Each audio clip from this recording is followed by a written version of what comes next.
부천구인 대리인 이재화 변호사입니다. 제가 대학에 입학한 것은 1982년입니다. 단 1분간의 집회도 허용되지 않던 시대, 정부에 대한 비판적 발언을 한마디도 하지 못하던 시대, 노동조합조차도 자유롭게 만들지 못하던 시대, 대통령을 내 손으로 뽑지 못하던 시대, 언론마저도 보도지침으로 통제받던 시대였습니다. 군사 독재 정권에 대한 저항이 시시근의 책무로 여겨지던 그 시절, 많은 학생들은 혁명을 꿈꾸었습니다.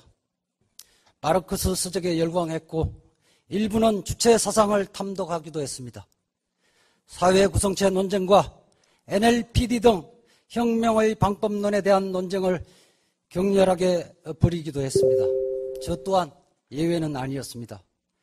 사회 변혁을 꿈꾸는 운동권 학생으로 고문을 받기도 하고 투옥되기도 했다가 뒤늦게 변호사가 되었습니다. 당시 함께 활동했던 사람들 중에는 저와 같은 법조인이 된 사람도 있고 대학 교수, 언론인, 국회의원이 된 사람도 있습니다. 1980년대 486 세대는 현재 헌법체제를 만들어내고 민주화를 이룩하는 데 1등 공신이었음을 감히 자부합니다. 많은 세월이 흘렀고 세상은 많이 변했습니다. 80년대와 90년대를 함께 보내던 동료들의 상당수는 여전히 민중의 삶의 현장에서 진보 정당에서 활동하고 있습니다. 저는 진보적 정당만으로는 세상을 바꿀 수 없다고 보았지만 그들은 달랐습니다. 노동자, 농민들과 함께 새로운 정당을 만들고 진보적 사회를 만들 수 있다는 확신을 갖고 있었습니다. 1980년대 말 동구 사회주의 국가가 몰락하고 92년 문민정권이 들어서고 1997년 처음으로 수평적 정권 교체가 이루어지면서 그들에게는 적지 않은 변화가 생겼습니다.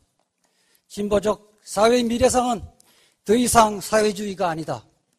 전면항쟁 같은 폭력혁명으로서는 세상을 바꿀 수 없다는 것이었습니다. 그래서 그들은 노동자, 농민들과 함께 진보정당을 만들고 정당 정치를 통해서 세상을 바꾸겠다고 나선 것입니다. 제가 법조인이 되었을 때 아무도 저에게 과거의 전력을 문제 삼지 않았습니다. 생각이 정말로 바뀌었는지도 묻지 않았습니다. 숨겨진 다른 의도가 있다고 보는 것 자체가 이상했기 때문입니다. 그러나 통합진보당에 있는 과거의 동료들에게는 달랐습니다. 그들에게는 생각이 바뀌었음을 증명해보라고 요구하고 있습니다. 세상 사람들이 다 바뀌어도 너희들은 바뀔 수 없다고 외치고 있습니다. 그러한 질문이 다른 사람도 아닌 민주주의를 수호하겠다는 정부 대리인에 이루어지고 있습니다. 참으로 서글픈 풍경입니다. 이 사건 기록에 등장하는 최규엽, 노회찬, 김창현은 대학 선배이고 이정훈, 방석수, 이해삼은 제 대학 동기들입니다. 김선동, 김장민, 김성교는 대학 후배이고 민병렬은 1985년 감옥 동기입니다. 이정희 대표는 연수원 동기입니다. 제가 20대 초반, 30대 중반부터 알던 사람들입니다. 저는 그들의 변화를 지켜본 사람입니다. 변호사 생활을 하면서 민주당에서 정치활동을 하면서 이들과 꾸준히 만나왔습니다. 그들은 야당에 들어가 국회의원이 된 동료들과는 달리 모두 20대에 추구했던 진보적 이상과 가치를 민주노동당에서 실현하겠다는 신념을 잃지 않고 있었습니다. 그들이 한 일은 민중의 이익을 대변하는 정당을 만들자, 노동자, 농민 등 민중이 대접받는 세상을 만들자는 것이었습니다. 그들은 고단한 길이었지만 마다하지 않고 젊은 시절에 이상을 실현하기 위해 헌신해 왔습니다. 그들은 80년대처럼 폭력혁명을 통해 세상을 바꾸려 하지 않았습니다. 진보정당이 민중을 위한 정책을 펴고 그들을 위해 헌신하고 노력하면 집권할 수 있다는 확신을 갖고 있었습니다.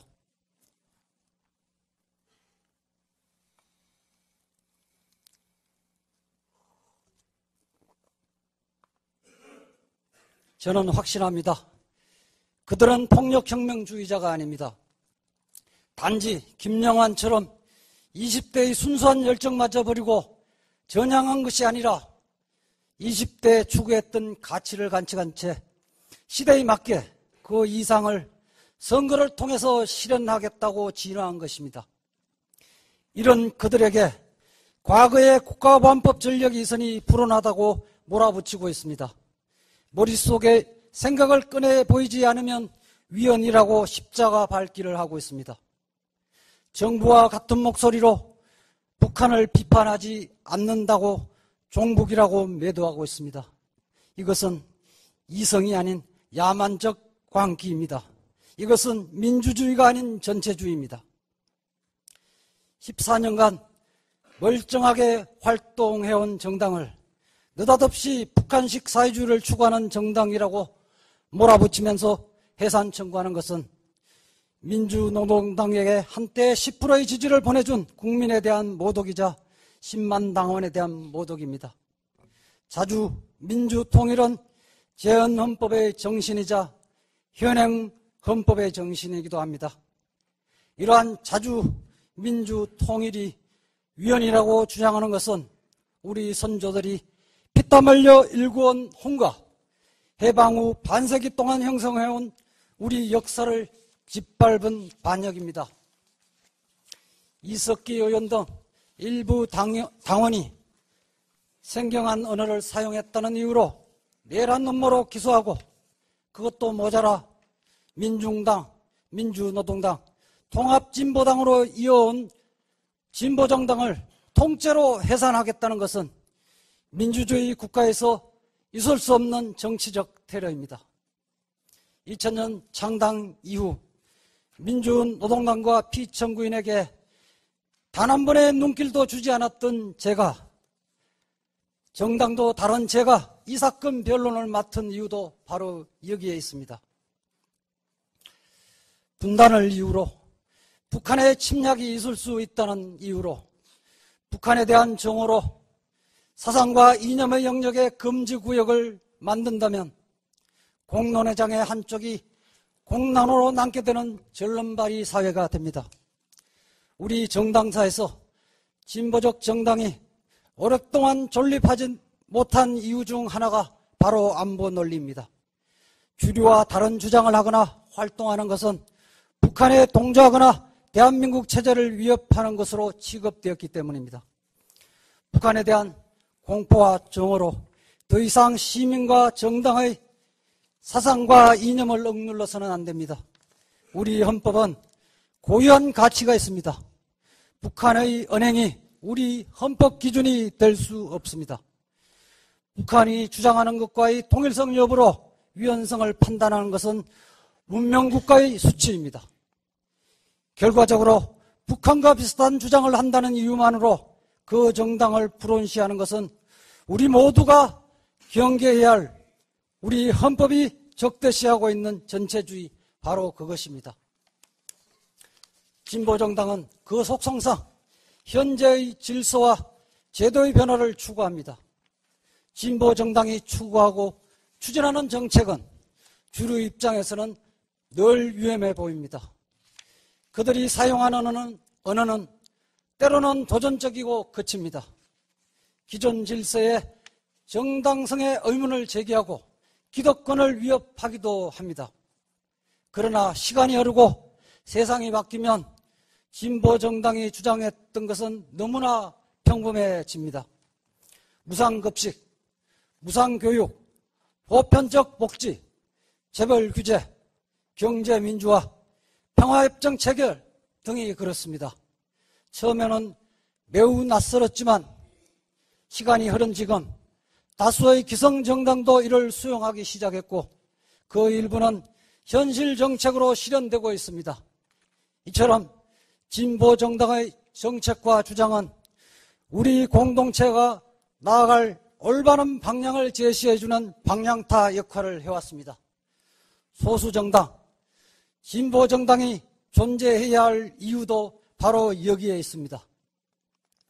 우리 정당사에서 진보 정당은 기존 법 질서에 대한 비판을 한다는 이유로 정치적 탄압을 받아왔고, 주류와 다른 주장을 한다는 이유로 북한에 동조하거나 체제를 위협한다고 공격당해 왔습니다. 그러면서도 묵묵히 비판 세력으로서의 역할을 수행해 왔습니다. 그런데 정부는 이제 와서 그 비판 세력인 비정부인 정당을 단 불편하다는 이유로, 단지 위험해 보인다는 이유로 해산을 하려고 하고 있습니다. 비판적 정당이 없는 사회는 전체주의의 시작입니다. 진보 정당이 없는 사회는 성장이 멈춘 사회입니다. 저는 1980년대의 시계로 2014년 현재를 판단하지 않기를 재판관님들에게 간곡히 부탁드립니다. 식민지 반자본주의론, 신식민지 국가독점 자본주의론 등 사회 구성체 논쟁이나 NLPD 등 혁명의 방법론에 대한 논쟁은 격동기인 1980년대의 유물입니다.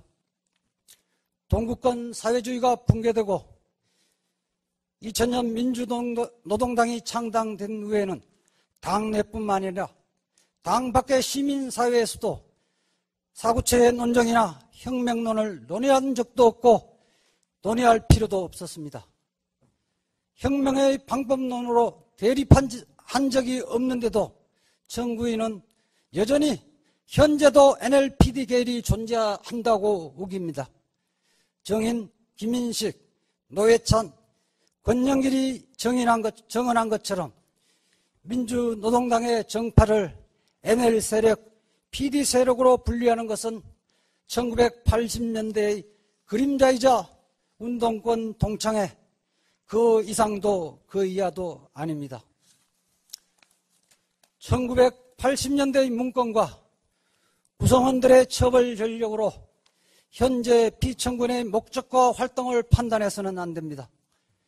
2014년 현재 비청구인의 노선과 목적 그리고 활동을 있는 그대로 편견 없이 살펴봐 주시기를 간곡히 부탁드립니다. 당장 위험해 보인다는 이유로, 당장 불편하다는 이유로 정당을 해산하면 우리는 너무나 소중한 것들을 잃게 됩니다. 다양한 정치적 주장과 사상의 자유를 잃게 되고 이념적 스펙트럼의 폭도 현저히 줄어듭니다. 결국 향유할 민주주의 기반을 상실하게 될 것은 자명합니다. 그렇게 된다면 헌법 수호를 위한 조치가 민주주의를 침해하는 결과를 초래하게 될 것입니다. 새가 좌우의 날개로 날듯이 민주주의는 좌에서 우까지 다양한 사상과 이념이 공존할 때 꼽힐 수 있습니다. 진보 정당이 없는, 비판 정당이 없는 민주주의는 있을 수 없습니다. 긴 역사적 안목에서 이 사건을 판단해 주시기를 간곡히 부탁드립니다. 후대의 길이 남을 역사적 결정을 기대하겠습니다. 감사합니다. 수고하셨습니다.